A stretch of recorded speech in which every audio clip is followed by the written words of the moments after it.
A partir de esta sección comenzaremos a trabajar con uno de los casos más exitosos de redes neuronales en los últimos años, que se aplican principalmente al procesamiento de visión. Se trata de las redes convolucionales. Para poder entender cómo trabajan, lo primero que necesitamos comprender es cómo funciona la operación de convolución, de dónde salió y por qué se decidió empezar a utilizarlas para resolver problemas de visión. Por motivos más que nada de intuición humana, me gustaría comenzar presentando dos operaciones que son sumamente parecidas: la correlación y la convolución.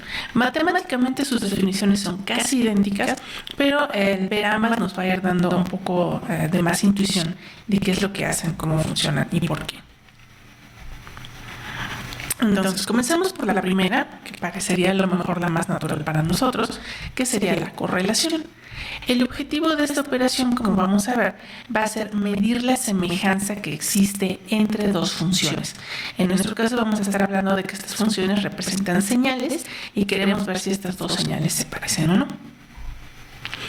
Entonces, esta es una definición que podríamos llegar a ver en un curso de cálculo, donde nos empiezan a decir qué es la correlación cruzada o covarianza cruzada entre dos funciones. De hecho, voy adelantando, aquí se habla de una función compleja conjugada. Entonces, esta definición es general para el espacio de los números complejos. En el caso concreto de los números reales, como los que vamos a utilizar en el procesamiento de imágenes, al menos en los ejemplos que vamos a ver ahorita y lo que vamos a hacer con las redes, el complejo conjugado de una función real pues sigue siendo la misma función real, ¿no? Recordemos que en el complejo conjugado se toma la parte compleja con el símbolo opuesto. Entonces, si la parte compleja vale 0, bueno, nos quedamos con la misma función y podríamos quitar este asterisco de aquí. Pero quise dejarlo porque, pues para quedarnos con la definición general. Entonces, como decíamos, la función que vamos a definir aquí va a ser una función del tiempo, precisamente pensando que lo que estamos analizando son señales, o puede considerarse también una función del espacio, como veremos en el caso de imágenes. Dice relativo entre dos señales, que mide la similitud entre ellas. Entonces, aquí de hecho tenemos la definición para una sola dimensión. Verán que se hace entonces referencia al tiempo porque originalmente podríamos pensar que son, por ejemplo, señales de audio.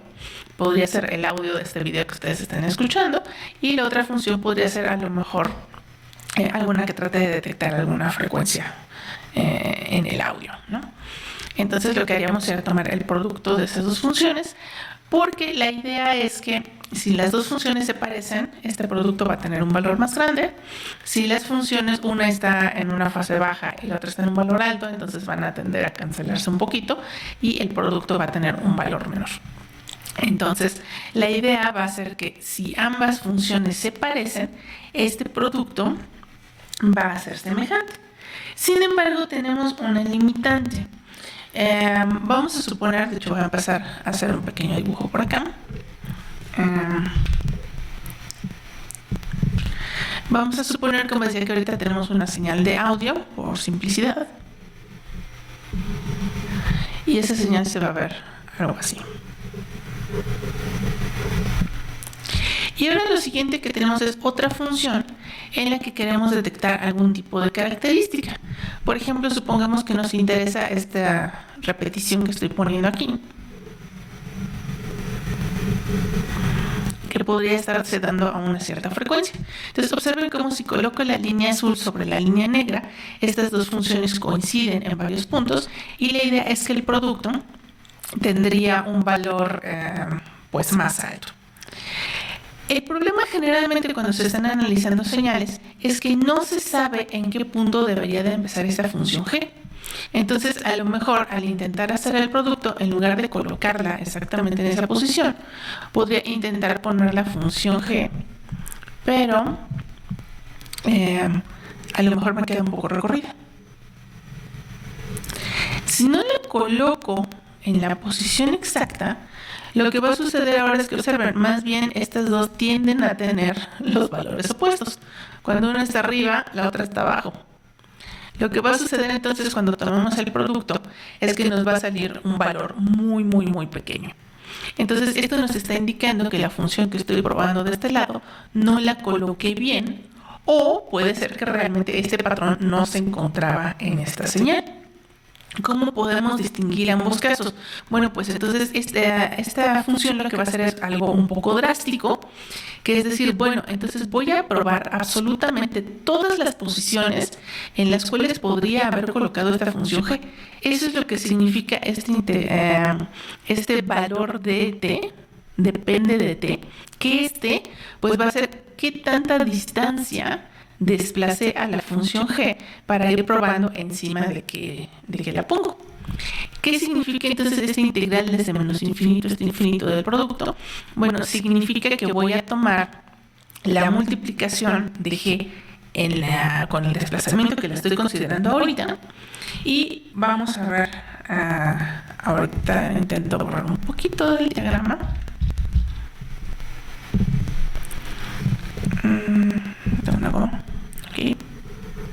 Ok, no. Bueno, entonces ahorita lo vamos a ver en el siguiente diagrama. Decíamos si teníamos algo así la función. Para un t dado significa tengo mi función periódica con algún desplazamiento y voy a medir con este desplazamiento qué pasa con el producto. Si tomo el producto de esta, supongamos que me queda algo más o menos así. Y la integral, recordemos que lo que hace es medir el área bajo la curva. Entonces, si no están bien emparejadas estas dos funciones, si no se parecen, el valor de esa integral va a ser un valor más pequeño. Si por el contrario la coloqué mejor, vamos a dibujar acá ese otro caso. La idea es que el producto va a tender a ser mayor, y si tomo ahora el área bajo la curva, o sea la integral, entonces esta función va a ser más alta. Entonces aquí, por ejemplo, digamos, no sé, un t igual a 0.5, aunque es un t igual a 1.5, entonces de ahí vamos a ir armando la definición de esta función. Entonces vamos a ver esto que estaba dibujando en los diagramitas, también en las siguientes diapositivas.